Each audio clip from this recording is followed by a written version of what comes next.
Assalamualaikum warahmatullahi wabarakatuh. Selamat datang di channel Misteri Kehidupan. Tentunya dengan Damiri di sini. Kali ini Mas Dam akan melanjutkan cerita tentang Pesugihan Pocong bagian 3. Gak usah berlama-lama lagi, langsung saja kita masuk ke dalam ceritanya. Akibat hantaman benda tumpul, Amprung tidak sadarkan diri selama 2 hari. Ia dirawat di rumah sakit yang sama dengan para pelanggan wartegnya. Suatu malam di rumah sakit, saat Tika dan anaknya tertidur pulas di samping ranjang Amprung, tirai jendela bergerak tertiup angin. Muncul bayangan pocong di luar sana yang siap menagih uangnya kembali. Sementara itu, Amprung terbaring dengan tenang. Tangannya diinfus, mulutnya dipasangi alat bantu pernafasan. Dadanya turun naik pertanda kalau ia masih hidup. Amprung bermimpi kalau dirinya sedang ada di sebuah tempat yang sunyi. Ia duduk seorang diri di atas bangku. Dari arah kanannya terdengar suara langkah sepatu mendekat. Itu Mbah Goto. Amprung menyeringai bahagia saat melihat lelaki tua itu. "Mbah, tolong aku, Mbah. Bagaimana cara menghentikan pocong itu?" Kalau kamu tidak mau mengembalikan uangnya, kamu datangi saja kuburannya. Lalu, Mbah? Kamu curi tali kain kafan di bagian pergelangan kaki. Amprung terdiam sejenak. "Ada lagi yang harus saya lakukan, Mbah?" Kamu telan tali itu. Amprung mengangguk. Itu terdengar sangat mudah. Ia pasti bisa melakukannya. Baginya mengembalikan uang hasil curian adalah aib. Ia tidak sanggup menanggung malu. Apalagi yang ia curi adalah tetangganya sendiri. Lebih baik Amprung melakukan apa yang disarankan oleh Mbah Goto saja. Ia tergeregap bangun, nafasnya terengah-engah. Lalu menoleh ke arah jendela. Bayangan pocong masih berdiri di sana. Buru-buru Amprung membangunkan istri dan anaknya. Mereka berteriak panik, membuat dokter dan perawat berdatangan. "Pocong! Ada pocong, Dok! Dokter! Ada pocong!" Amprung menuju ke arah jendela, tapi tidak ada apa-apa di sana. "Pak, tenang, Pak. Bapak pasti berhalusinasi," kata dokter sambil membaringkan kembali tubuh Amprung. Besoknya Amprung minta pulang. Ia merasa sudah tidak perlu lagi dirawat. Sebenarnya dokter menyarankan agar tetap melakukan rawat inap untuk 2 hari lagi. Tapi Amprung bersikeras ingin pulang. Ia tidak sabar ingin segera melakukan apa yang disarankan oleh Mbah Goto di dalam mimpinya itu. Singkat cerita, semua sudah Amprung persiapkan. Dia akan melakukan aksinya seorang diri. Sebenarnya Tika melarang suaminya untuk melakukan hal aneh itu dan menyarankannya agar mengembalikan uang jenazah itu. Tapi Amprung tetap tidak mau. Maka malam itu, saat orang-orang sedang tertidur pulas, Amprung berangkat menuju kuburan Pak Rusdi dengan mengendarai motor barunya. Siang tadi ia sudah pergi ke sana untuk memastikan lokasi kuburan Pak Rusdi. Tidak sampai 20 menit ia tiba di pemakaman. Amprung menoleh ke sekeliling memastikan kalau tidak ada siapapun yang melihat aksinya. Amprung tersenyum. Ia sudah menemukan kuburan Pak Rusdi. Sebuah cangkul dikeluarkan dari dalam karung. "Pocong sialan," gumam Amprung. Saat cangkul itu ditancapkan di atas tanah kuburan, tiba-tiba permukaan tanah itu bergetar. Amprung panik, tapi ia tetap melakukan aksinya. Tanah itu ia berhasil gali. Bau busuk menguar menusuk hidung. Mayat itu sudah penuh dengan belatung. Wajahnya membusuk, bahkan terlihat tulang tengkoraknya.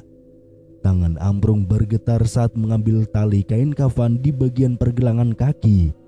Ia lalu meraih sebotol air dari permukaan makam yang sengaja ia bawa. Ia menggulung tali tersebut lalu menelannya sambil meneguk air. Setelah berhasil menelan tali kain kafan tersebut, ia menutup kembali liang lahat itu dan bergegas pulang.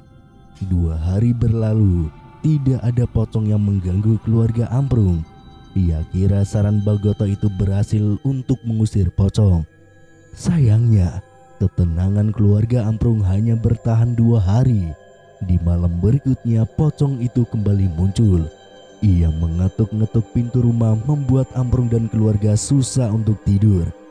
Entah apa yang terjadi, Amprung tidak mengerti. Padahal dia sudah melakukan semua yang dikatakan Bagoto. Pelan-pelan Amprung dan istrinya keluar dari dalam kamar. Mereka mengintip dari balik tirai jendela. Benar saja, pocong itu berdiri di depan rumah sambil menggedor-gedorkan pintu dengan kepalanya.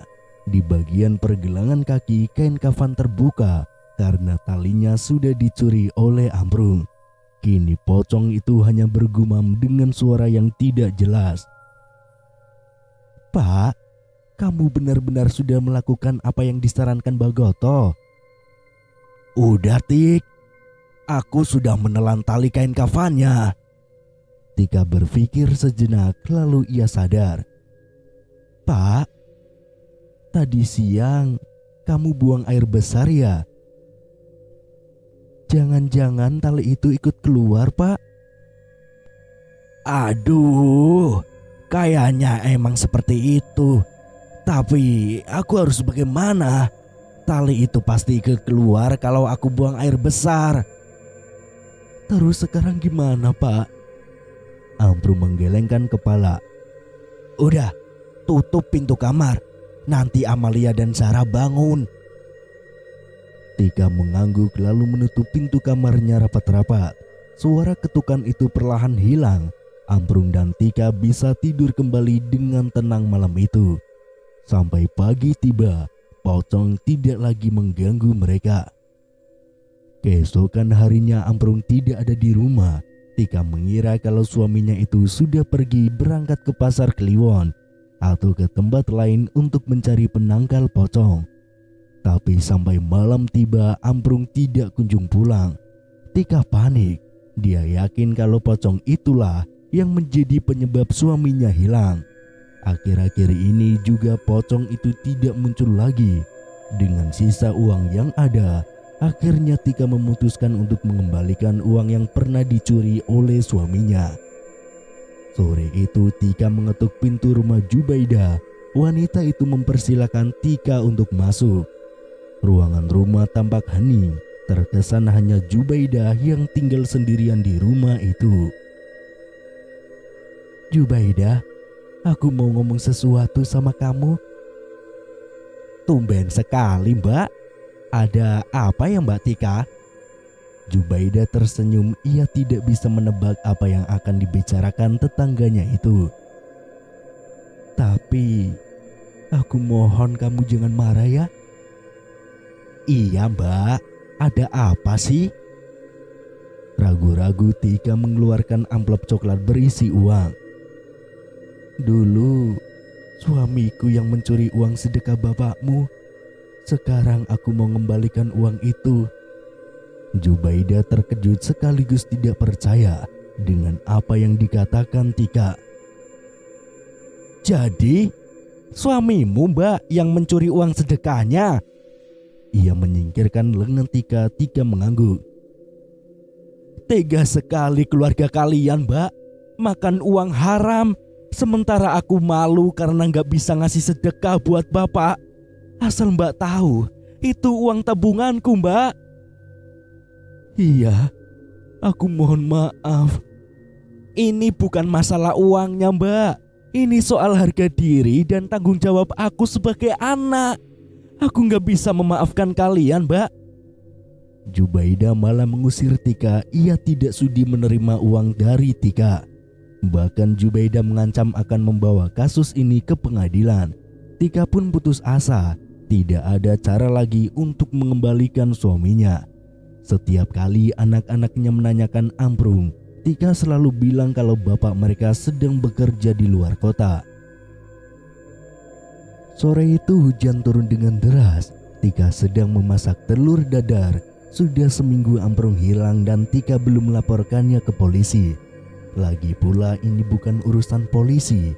Tika merasa tidak ada gunanya melibatkan polisi karena ini adalah urusan gaib. Satu-satunya cara adalah mencari dukun sakti seperti Mbak Goto yang bisa menerawang keberadaan suaminya itu. Tika! Tiba-tiba ada yang memanggilnya dari belakang. Itu jelas sekali suara Amprung. Tika menoleh ke belakang.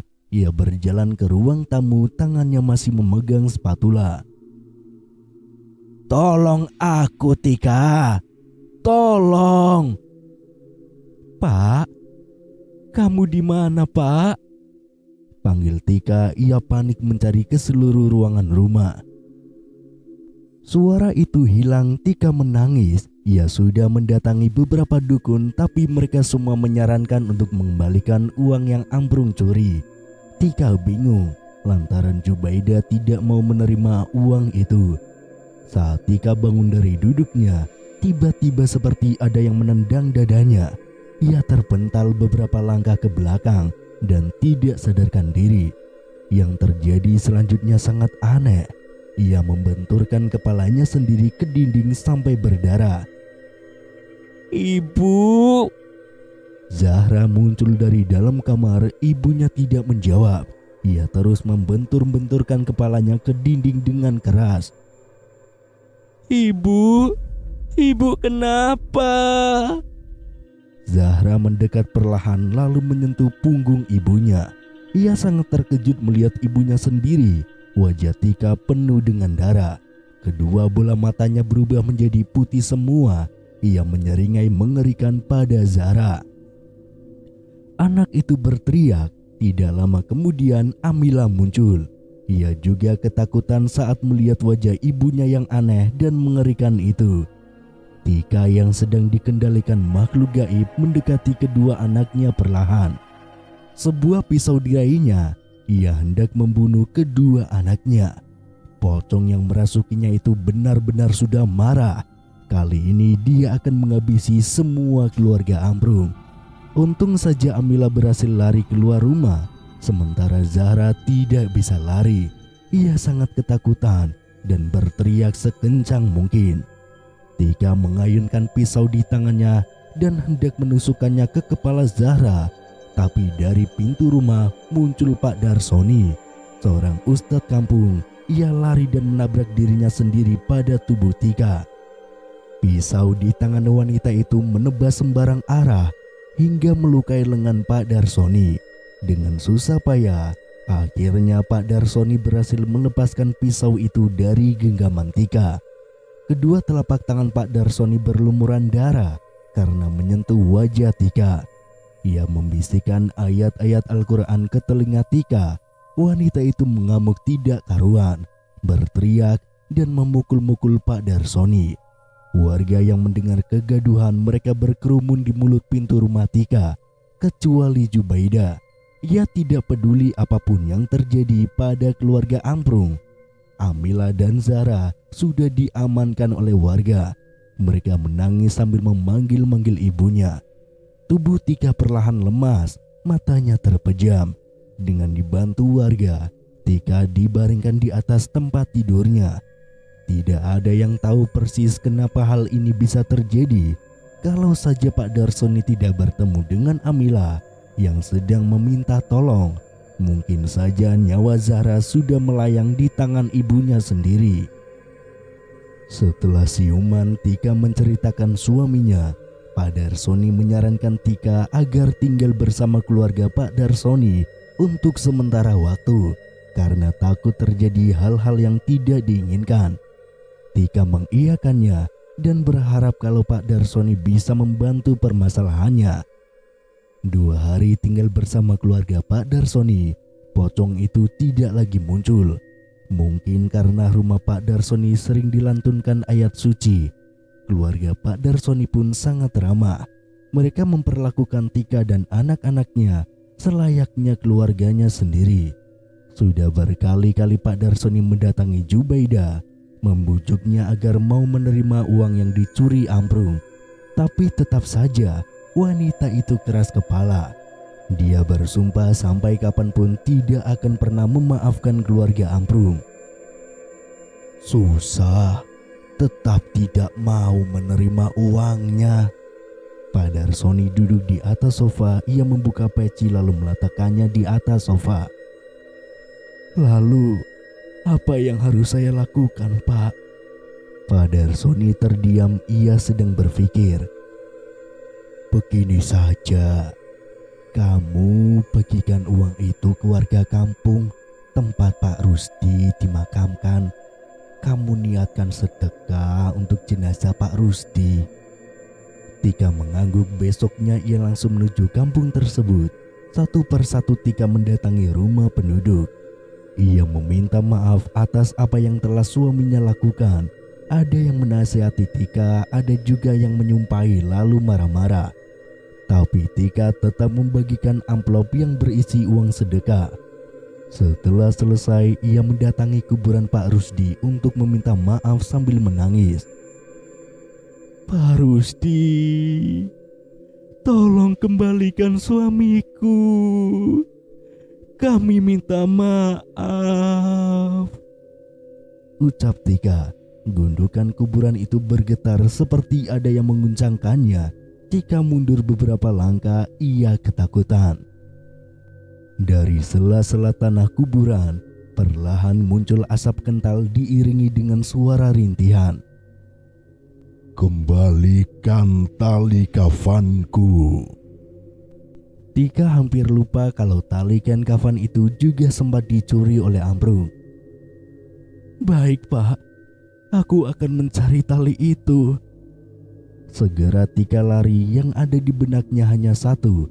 Pasti tali itu masuk ke dalam lubang septic tank. Mau tidak mau, septic tank rumahnya harus dibongkar. Sesampainya di kampung, dia langsung mendatangi tukang bangunan dan memintanya untuk membongkar septic tank rumahnya.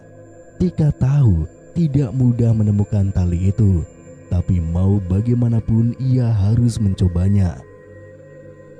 Maaf, Mbak, kalau harus masuk ke dalam septic tank, saya tidak sanggup. Tika diam sejenak. Ia berpikir. Gak apa-apa, Pak, biar aku aja yang masuk. Aku hanya minta tolong bongkar septic tanknya ya. Memangnya apa yang dicari sih, Mbak? Pokoknya benda penting. Bisa ke rumah sekarang, Pak? Bisa, Mbak, bisa. Sebentar ya. Pak Ruslan tukang bangunan itu lalu masuk ke dalam rumahnya dan muncul kembali dengan membawa palu pemecah batu dan juga linggis. Dengan susah payah Ruslan membongkar septic tank rumahnya Tika. Mereka berdua mengenakan masker dan kacamata. Setelah berhasil dibongkar, Tika pelan-pelan masuk ke dalam septic tank. Tubuhnya tenggelam sedada. Bau menyengat membuatnya merasa pusing. Tangannya meraba-raba ke segala arah mencari tali tersebut. Ketemu, Mbak? Tanya Pak Ruslan dari atas. Tika menggelengkan kepala. Namun tidak lama kemudian lengan Tika meraih sebuah tali. Ia tersenyum. Tika yakin kalau tali itu adalah kain kafan.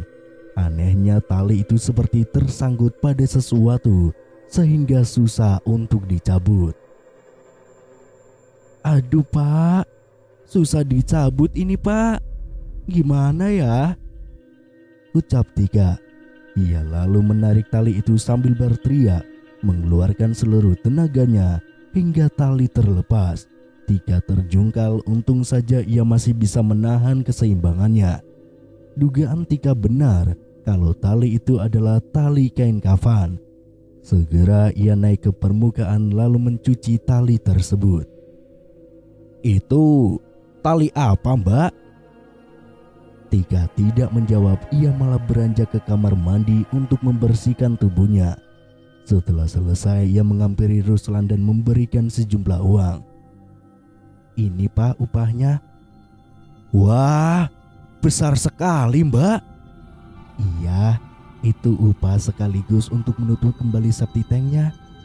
Dan ini uang untuk membeli bahan-bahan yang dibutuhkan untuk menutup septic tanknya, Pak. Baik Mbak, terima kasih banyak. Di malam hari, Tika mendatangi kembali kuburan Pak Rusdi. Ia membawa senter sebagai penerang. Burung hantu berkukuk dari balik pepohonan membuat suasana menjadi semakin menakutkan. Sesampainya di kuburan, Tika mengeluarkan tali kain kafan dari dalam plastik. Ini Pak Rusdi, aku kembalikan talinya.